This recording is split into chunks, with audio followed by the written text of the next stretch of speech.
দেখো আজকে কি বানাবো। আজকে খাসির টেংরি এনেছে, ওটা জুস বানাবো আমি, চিকেন মাটন পাই। তো এখানে আমি মাটনটা ভালো করে পরিষ্কার করে নিয়েছি। আর প্রেশার কুকারে যেহেতু বানাবো, এখানে নিয়েছি আদা রসুন আর পেঁয়াজ, যেহেতু বেবির জন্য তো। আর এখানে গাজর আর আলু নিয়েছি। কোনো সময় গাজর আলু দিই না, বাট এখন মনে হলো দুটো তিনটে সবজি দিয়েই বানাবো। তো চলো স্টার্ট করা যাক। দেখো কে কথা বলছে, কার জন্য আমি বানাবো এটা? মাটন। এখানে আমি প্রেশার কুকারে চড়িয়ে দিয়েছি। আমি দিয়ে দেবো সাদা তেল, বাটার কিংবা ঘি দেবো না আমি, যেহেতু প্রচণ্ড গরম পড়েছে। সাদা তেল দিয়ে দিয়েছি। দেখো তো এটা একটু গরম হোক একটু। এখানে আমি দিয়ে দেবো যেটা কেটে রেখেছিলাম, আদা রসুন পেঁয়াজ দিয়ে দিলাম।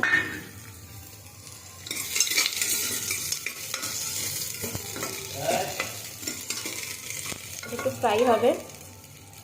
এর মধ্যে আমি দিয়ে দিচ্ছি আলু গাজর দিয়ে দিলাম।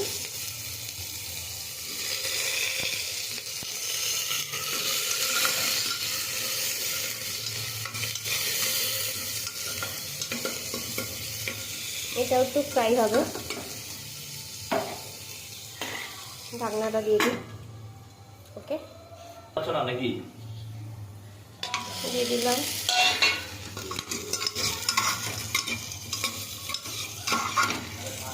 এটা একটু ফ্রাই হবে।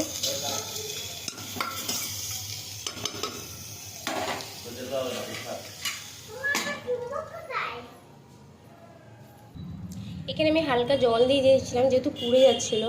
তো আমি হলুদ দিয়ে দিচ্ছি অল্প করে। হলুদ যারা মানে পছন্দ করো না, স্কিপ করে যেতে পারো। এখানে গোলমরিচের গুঁড়ো দেবো,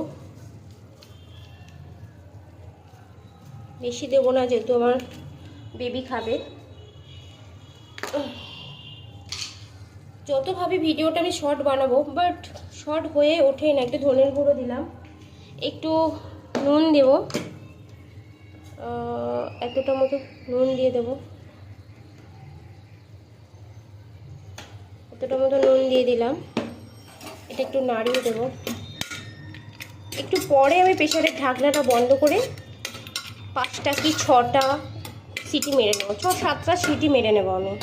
ওকে, তো ঢাকনাটা একটু দিয়ে নিই। দেখো এই বাটির 2 বাটি আমি জল দিয়ে দিলাম।